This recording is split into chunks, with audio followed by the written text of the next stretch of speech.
and it wears off on us. And we've had that deal now where we haven't lost 2 in a row, and hope to keep that going. But yeah, it starts with it today at practice, and the messaging he sends to the team is always spot on and always what we need to hear. And he does a good job at keeping us ready to go. You've been around football for a long time. What is it like when you're around a good leader? And I don't want to have you call out some coaches maybe in your past that haven't been good leaders, but what kind of difference is it when you have a man step in front of a team like he did today and explain what's ahead for you guys? Yeah, it's funny because it's like relative, right? Like, because adversity 2 years ago is different than adversity right now. So, watching him stand in the storm in 1-6 and 3-13, whatever we were that first year, that's what, for me makes his words mean so much more now when we're 12-2 facing our first loss in the last 12 weeks. So if that's our adversity right now, we'll be just fine. We'll handle it. We'll move on. But I think, when he stands in front of the room, people listen, and the way that we handle adversity as a team has been pretty good. Did he hit the theme of you guys can write your own story still, and did that resonate with you guys? Of course, yeah. And we still control our destiny and have everything out in front of us. Yeah, we're in good shape. We're 12-2 and another division game, and hopefully can stay undefeated in the division and keep it rolling. Jared, you just mentioned the consistency. Say that again? You predicted the sky would be falling, and you were probably right from the outside. Yeah. From the outside, and that doesn't affect you guys, partly because Campbell. It doesn't affect us at all. I think every single week it's a roller coaster in this league, and I think oftentimes there's overreactions every week, and you go with it. Even when things are good, there's overreactions. It goes both ways. So yeah, it's the nature of our business and the nature of fandom in our league, and we have great fans who are very supportive, but also get excited, super excited, or super down about things, and that's okay. We plan to keep supporting them and keep trying to win. I asked Dan a similar question earlier. What has been the key, in your opinion, to that consistency and resiliency of not being able to have those back-to-back losses over the past couple of years?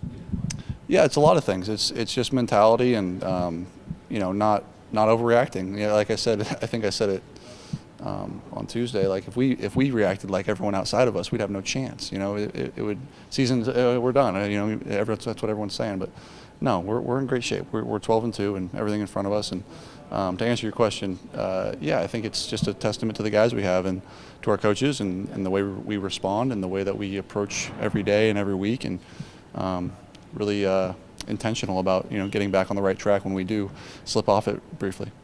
Nothing says grit like outdoor football. Do you embrace it? I mean, do you embrace playing in conditions that are less than ideal?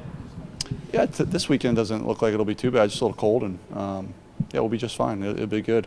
We'll have all our worm gear ready, and I'm sure they will as well. And it'll be nice outdoor. Maybe a little muddy. Who knows? It'll be fun. It'll be Soldier Field's the greatest, and I think about it all the time. The 2 away games that we get to play outdoors every single year is at Soldier Field and at Lambeau, and those are 2 special places and have great pageantry, and I always enjoy it. Can you speak to the running backs now that are going to be tasked with stepping in for David, Craig, Sione, and potentially Jamar?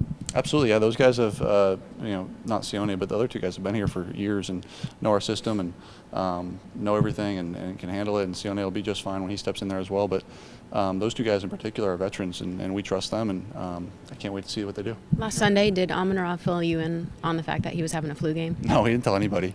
And I told him after the game, I'm like, man, why didn't you say anything? He's like, I was fine, And I could tell though throughout the game, like he wasn't quite as himself, just like verbally. Usually he's a lot, more talkative and whatnot. And I'm like, you all right? And he's like, yeah, I'm good. And so he was good, obviously. He had a great big day, but no, I had no idea. That's like the first time he's ever thrown up in his life too, he said. That's what he said? Oh, well, good. I'm glad he got it out of the way.